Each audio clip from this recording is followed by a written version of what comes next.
Hello, this is Orlando Mayor Buddy Dyer. Welcome home. Soaring to tower.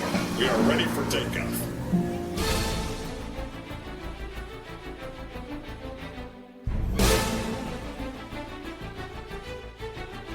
Por favor, manténganse alejado de las puertas.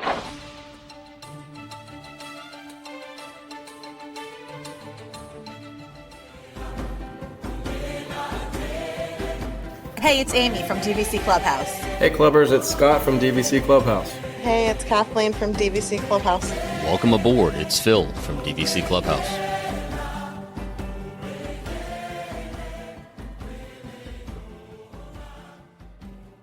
We didn't discuss it. Am I doing the intro?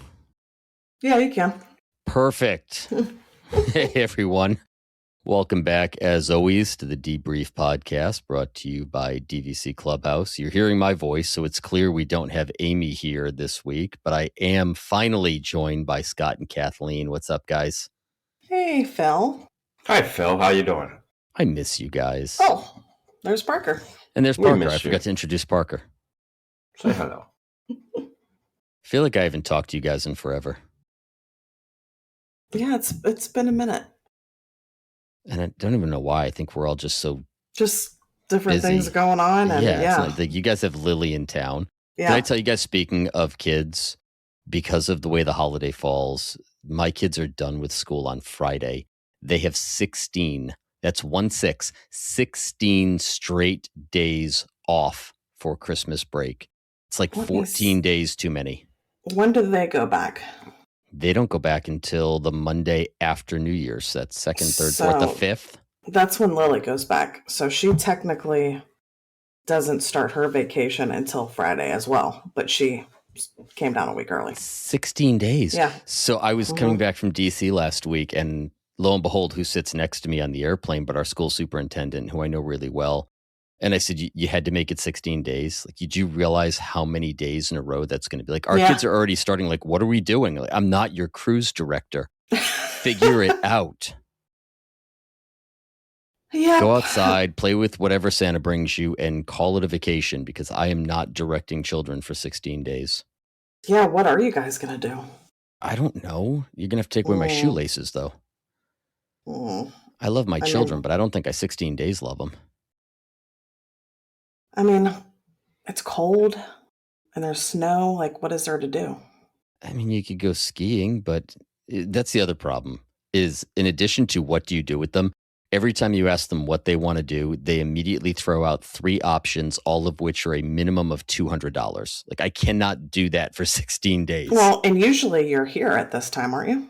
We're usually just coming back at this point. We usually go down like the 2nd or the 3rd and then spend, anywhere Yeah. from 6 to 8 days down there for Christmas.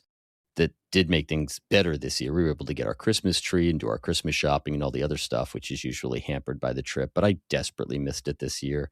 It was weird not to be down there during Christmas time after doing so for so many years in a row. Yeah, it's my favorite time. Me too, but as I Yeah. mentioned in a previous episode, our problem was the last few years we've gone down, you can't go into Magic Kingdom 5 nights out of the 7. You go over to Epcot, they're mobbed. You can't get into Hollywood Studios for 3 nights out of the 7 because they close down early. You're so limited. The after hours ticketed events just kill me at Christmas time.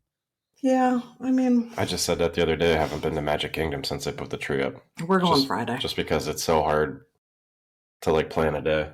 Yeah, especially as you get later in the season and closer to Christmas. It's literally 4 or 5 nights a week is the Christmas party. Yeah, I know, but I'd still come.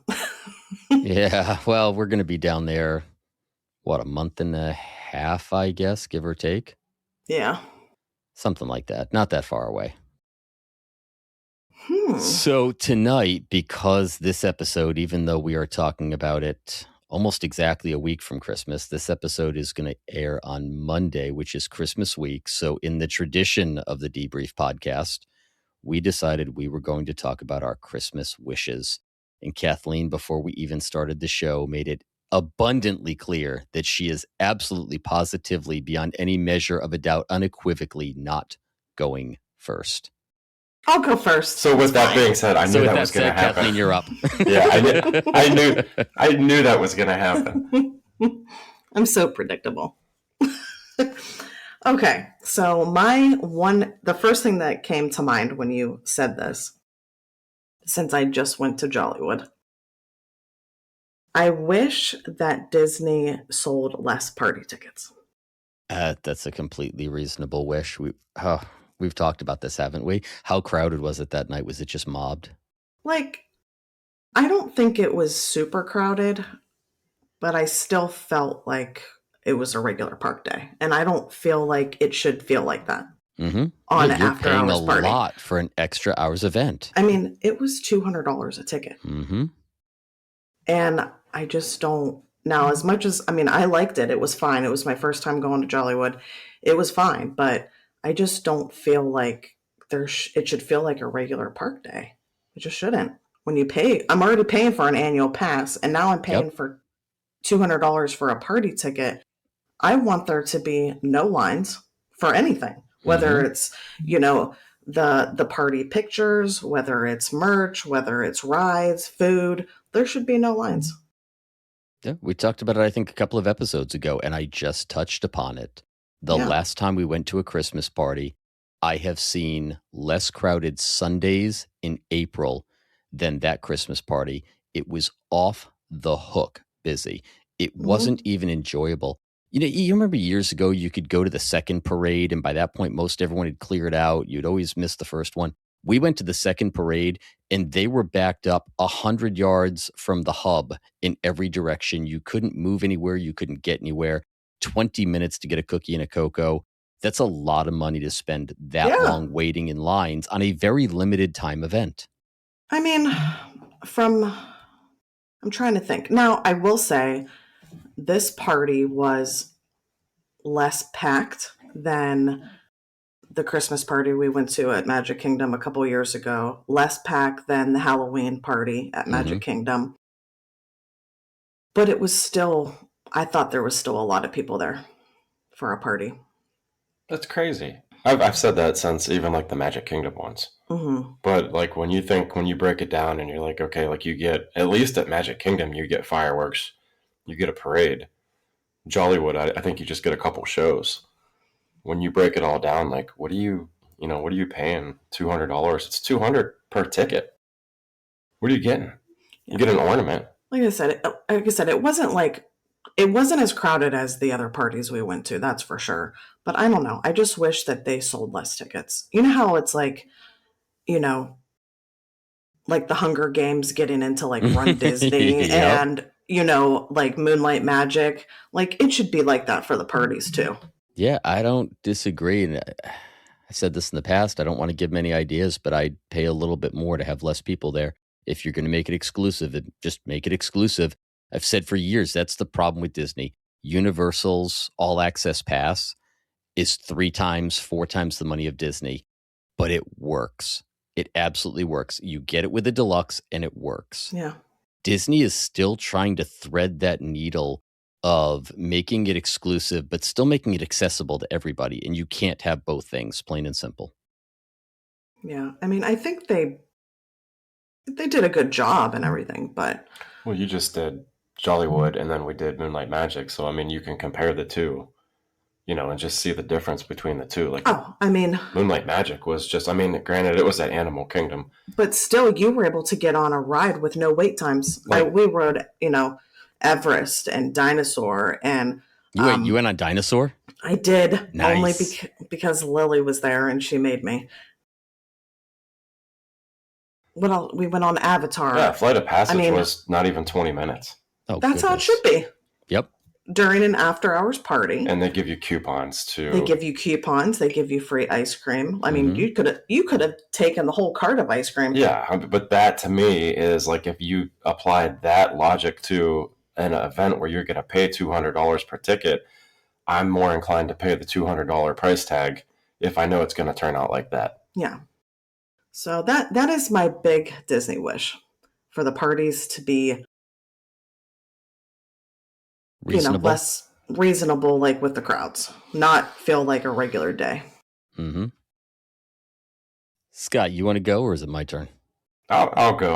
Mine's simple. I liked yours. I thought yours was uh, it was very well thought out because we just went through that.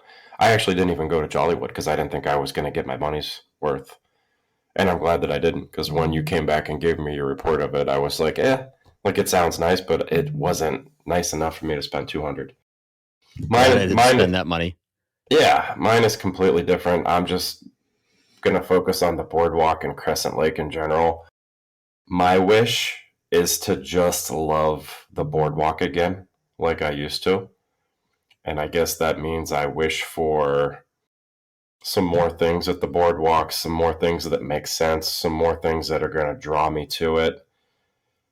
I don't know. When we first bought DVC, that was like our first sight unseen. Mm-hmm. That was our direct contract. And, we went there. We were going to get married there at the pavilion. And easily that was one of our favorite spots. But I think every time we go visit the boardwalk, there seems to be one more little thing that's not there anymore. And I don't know, I just find myself gravitating more towards Seven Seas than I do Crescent Lake. So I guess if I had a wish, it would just be you have all of that empty real estate right there. Mm-hmm. Give me something, give me something that's going to make me just absolutely have to be there again. It feels like the life that the excitement has moved back over to Seven Seas. I completely agree. We love Crescent Lake and we've always loved it for years. But it's almost like everything there has just not fallen into disrepair, but it's just the forgotten neighborhood that's just getting long in the tooth and nobody's updated anything and no one's hanging outside in their yards anymore. There used to be so much going on. And I didn't love a lot of the things there. I didn't go to Jelly Rolls. We never went to the Atlantic Dance Hall, but there was always activity. There was always excitement. You had those, the gate that comes in from the Swan and Dolphin. There were people walking. There was always stuff outside. The storefronts were lively. The restaurants were lively. For the last how many years has there been either A, something closed, B, something boarded up, C, you went through the pandemic and nobody was allowed outside for performers? It's just kind of fallen off where you walk through there and it's just kind of sad. It is. And I think the performers, that's even getting less than what it used to be. It doesn't seem like it's as lively as it was before. Mm-hmm. Well, the people made it lively, and the less you have to draw the people there, I mean, you have a cake bake shop now. So you have the cake bake. You have Atlantic Dance Hall at the end, which nobody goes to. Trattoria, which is good. Flying Fish, we don't go to. Right, but let's look at it this way. So you used to have, again, affordable, fun things to go and do. ESPN, wasn't the cheapest meal, but you could go in there, you could have an app, you could watch TV. Big River was there. Not great food, but somewhat affordable. Now you've got, $27 slices of cake. Mm-hmm. You've got Flying Fish. Big River's closed. Jelly Rolls is closed. The art gallery is turning into something else. They've kind of driven away some of their customer base just in the pricing and the atmosphere. They really need a better quick service. I hope in one of those locations they really expand their quick service, because as much as I love being at the boardwalk, I always find myself either going to Yacht Club or Beach Club's quick service over boardwalk. It's always been a hit on boardwalk. Even if you're hanging out at the pool, if you want to grab something quick to eat, you've got to go outside. You've got to go across the green, down the boardwalk, get your pizza. You really don't want to go into the deli in your bathing suit. Their quick serve, I get what they were going for. I understand what they were trying to do, but I never thought it really worked. That was always one of the few hits we gave to boardwalk when we stayed there. And then that coffee shop that I absolutely love, it closes at 3. Like, it needs to be open at least till 7. People would make money. I'll buy coffee right up until 9 p.m. Curtis will buy it until midnight. I'll buy it all night. I love their coffee, but I don't know. I'm with you. They just need more stuff over there. They need to get it back again. So hopefully, they have all this empty space now. So hopefully something good is going there. Yeah, none of those are bad ideas. I guess for me, if I had one overarching theme, something that has been nagging at me for probably the last 3 years, and I'll preface this by saying that I understand that a property that big will always, to some extent, be a work in progress. I understand that if we want newer things, we want upgraded things, we want refreshed, refurbished things, there will always be something that intrudes upon quote unquote the fantasy. But something I've noticed in the last few years, and it starts from the second you come under the welcome gate and expands down the roadways, into the parks, in the parking lots, in the resorts, everything they're building. I really wish that they would go back to paying attention to the visual aspect of what's there. And I think it extends across everything they're doing. I don't think it's any secret that I despise the new DVC resort, what it looks like and where it's going. I feel like it completely spoils the whole look across Bay Lake. I think it detracts from the whole atmosphere. The beauty of being on that side of Bay Lake was that you really felt removed from everything. I said I never really wanted to stay on the campground, but I liked visiting there. You really felt like you were detached from the big resort that was Walt Disney World when you went to the campground. And now you've got this monster structure that you could lean out the back of that building and hand something to somebody at the back of Pioneer Hall. Looking across from Bay Lake out across there, it just spoils the sightlines. Coming down anyway, did you guys see this morning some of the videos of the new entrance to Polynesian? We were just over there, and I see the work that they're doing. From the second you take that left-hand turn to go towards the TTC and the parking lots in Poly and Grand Floridian for the last 5 years has been an endless line of construction and equipment and piles of dirt and orange traffic cones and everything under the sun. It's awful to look at. Mm-hmm. And again, I get it. You needed to completely rework the road. But I feel like they don't care. Like people are just going to keep showing up. They don't care what it looks like. They're going to go do their rides. They're going to go get whatever fancy cupcake is up there. There used to be something on that property that when you pulled on, even when there was construction, they at least did a good job of drawing you away from it. I mean, right down to Disney's use of go away green as a paint scheme. They always tried to keep you within the bubble in that mindset of you're separated from all the noise and the visual intrusions of the outside world. I've noticed even going into the parks, the scrims used to be so much nicer. They would be painted to match what was there. They would be nice and high. The work wouldn't be happening when you were there during the day. Now it's just endless construction walls from one end to the other with misattributed quotes from Walt Disney as you're walking through every park. And it's been like that for years. And I just wish there were a better way when I get on property. I'm paying for the ideal. And I'm paying a lot of money for the ideal. To pull onto property and everything looks like your average highway and building work anywhere in any downtown city. I just think they could do better. I really wish they would just a little bit go back to paying attention to sightlines and visual intrusions and the thematic integrity they used to be so well known for. It would just make a huge difference in how comfortable you are and how much you enjoy your trip, at least for me. So let me just say real quick, I didn't know that you weren't a fan of the new resort. I think it's a disaster. I mean, I know you don't like Fort Wilderness. I already know that. No, so let me just clarify that. I like Fort Wilderness. I like Fort Wilderness for what it is. I think it's beautiful. We visit there all the time. We used to go to Trails End on every single trip. We would go over to the Tri-Circle D. I love what Fort Wilderness has to offer. It's just not where I want to spend my vacation. Mm-hmm. I appreciate the deluxe resorts and everything they have to offer in, the cleanliness, the rooms, the size of the rooms, the amenities. It has never appealed to me, not one bit, to go stay on the campground and have to go over to Pioneer Hall to get my quick serve, or it's just not my kind of vacationing. I don't dislike Fort Wilderness. I just have no intention of staying there. I think Fort Wilderness is absolutely gorgeous. I'm looking forward to Lakeshore. You know that. I thought you liked it too. I thought when we were talking about how, like, when you think of it as its own separate, like the Crescent Lake area, the Seven Seas area, like having that be like its own separate area with Wilderness Lodge, Fort Wilderness, and now Lakeshore, because they're opening up the walking path.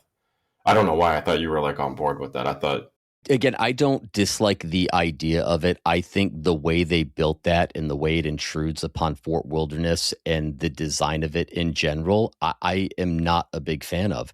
Just like I am not a big fan of the Poly Tower and where it's situated and how it's situated and the sight lines there and what it looks like. I think it completely detracts from Seven Seas. I think it stands out like a sore thumb. I like staying there for the views that you can get from certain places. I think the inside of the resort is beautiful. You know, we had a whole show where I discussed the things I didn't like about it. But again, it comes down to sight lines. You used to go from Floridian and then there's this open plot of land. You had the chapel there. Then you had the longhouses, and then you'd, scan all the way across past the ferries. Then you'd get Contemporary. You could just barely see the top of Wilderness Lodge over the trees in the background with the flags. And now you've just got this monster building that doesn't fit. I think I was all about it until we went to Hoop-de-Doo on the last trip. And I got up next to that building and saw how big and how close it is to Pioneer Hall, and how it, in my opinion, is just going to completely detract from everything the campground has always been. I think Disney just can't help themselves. DVC has just been such a moneymaker that they've got to call it a deluxe resort, and they're just going to be snapping up property wherever they can. So yes, I like the idea of Bay Lake having its own little neighborhood like the others did, but I just don't like that building and its placement. I think that it takes away far more than it contributes. I mean, it is enormous. It has like 900 rooms. also, can you imagine it not being associated with the cabins? Yeah, Just that's because probably it is another literally right in the backyard. another episode, but I can't imagine it not being. It just reminds me of Ron White. You can take the scooter or you can take the donkey. It is the same price. You can stay in the beautiful new tower or you can stay in the modified double wides. It is the same price. Yeah. Yeah, I don't know. I'm looking forward to that one, but we'll see. I was looking forward to the Poly Tower too, and after it was all said and done, Kind of disappointing. I'm not a fan. Yeah. I'd rather stay at the OG. Yeah, I mean, for us, we love the OG. Room size in the studios is just a problem. Boy, girl, both getting older, it's tough. I think that tower by itself is beautiful. I really do. And other people have compared it to like a Holiday Inn. Look, I travel a lot. I think I'm home 3 days in January. I'm going to hit every hotel under the sun. I've got more frequent flyer miles than I know what to do with. I've stayed at all of them. I would call Riviera that before I would call the Poly Tower that. I think they did a fantastic job with theming. I think the outside with the Polynesian murals up and down the side are absolutely beautiful. I think the shape of it's really neat, even though I think they should have angled it about 20 degrees in a different direction. I just don't like it where it is. And I might like Lakeshore Lodge. I may think it's a beautiful building, but did they have to put it 72 inches away from the back of Pioneer Hall? Yeah, it's very close. I know I've heard a lot of people complain that they don't like it. Like the people that go to Fort Wilderness all the time. Wait till all the people. Yeah. Wait till all the people show up and it's just flooded with. I know all those people that camp there every year, and they're like, original people that's been going. They hate it, and I understand why. I mean, it overtowers everything there. Right. The same things that I dislike about the campground are what so many people love about the campground. They love being separated. They love the whole wilderness aspect. They like that it's not a commercialized tower. And they just slap that monstrosity literally right over the top of it.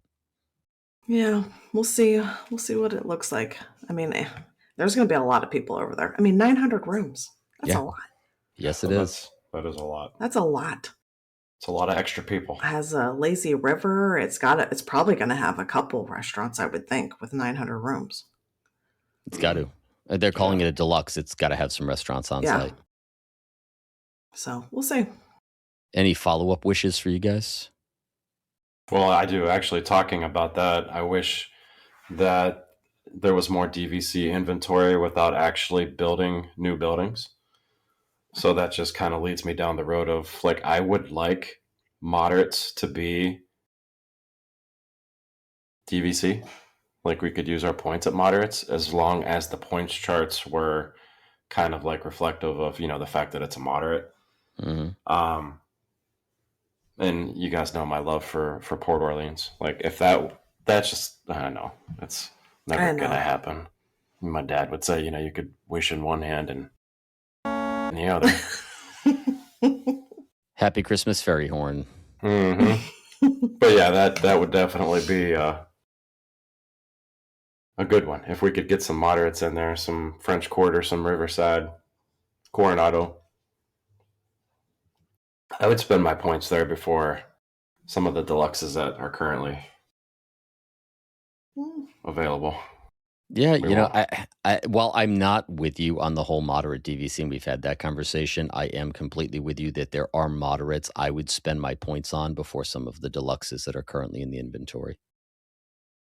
I mean, obviously, like I said, the points would have to be adjusted. Or if they could take a section of each property and make the rooms bigger or make it more of a studio feel, then that would be okay too. But it's doable. I mean, they've taken, they've turned cabins into DVC. They've done some pretty cool things lately. So I guess it's not completely impossible to do it. As long as they continue to sell DVC the way they sell it and it continues to be the cash cow, I do not foresee a time at this point that they build a new hotel that they don't either make completely DVC or partially DVC just to offset the costs. Well, Lakeshore is not all DVC. It's cash too. Like I said, But- that they can print money with DVC and Yeah. they can essentially get the members to fund the build and the maintenance. I just don't see them getting away from that model. Yeah.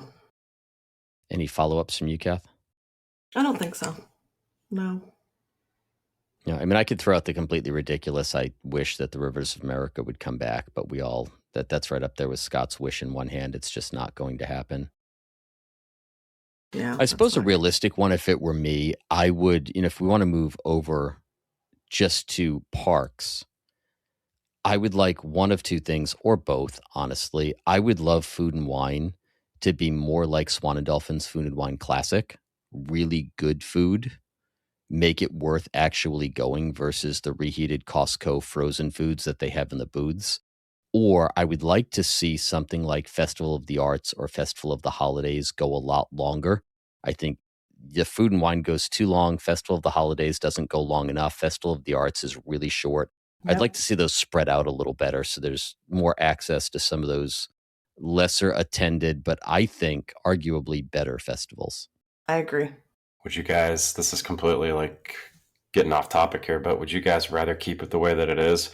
Or what if they turn the festival, like Food and Wine, into like a ticketed event where you paid a set price, say even like $200, but they gave you a wristband and you got unlimited Like, yeah, like snacks? Swan and Dolphin. Like there's As long as the food quality was Swan and Dolphin food quality, then yeah, I would rather do that Swan and Dolphin food quality inside of World Showcase than over on the Esplanade in front of Swan and Dolphin. I think that would be amazing.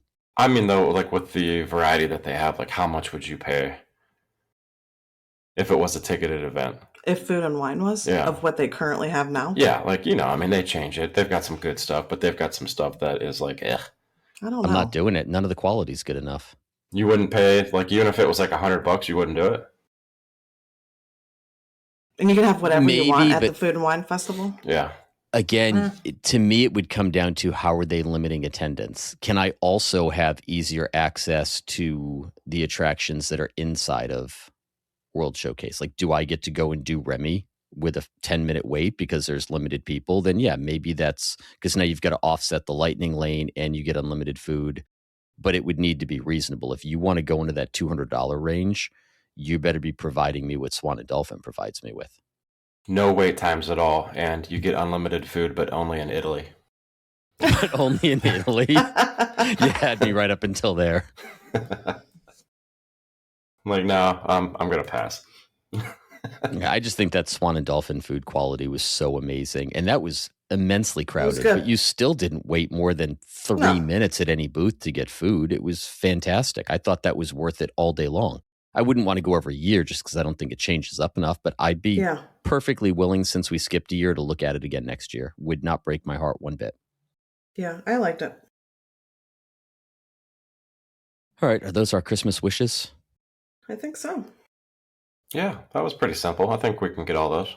Perfect. Yeah. Just make a call. Call Bob Iger. I'm sure he'll take your call. Santa Bob? Santa Bob. All right, everyone. Well, as always, thank you for listening along. Since this is going to drop in just a few days, which will be Christmas week, on behalf of myself and everyone, including Amy, who's not here, we really just want to wish our clubbers the happiest of holidays, regardless of what you celebrate. We hope you have a fantastic, amazing week with friends and family, and Santa brings you all those extra DVC points you've been asking for.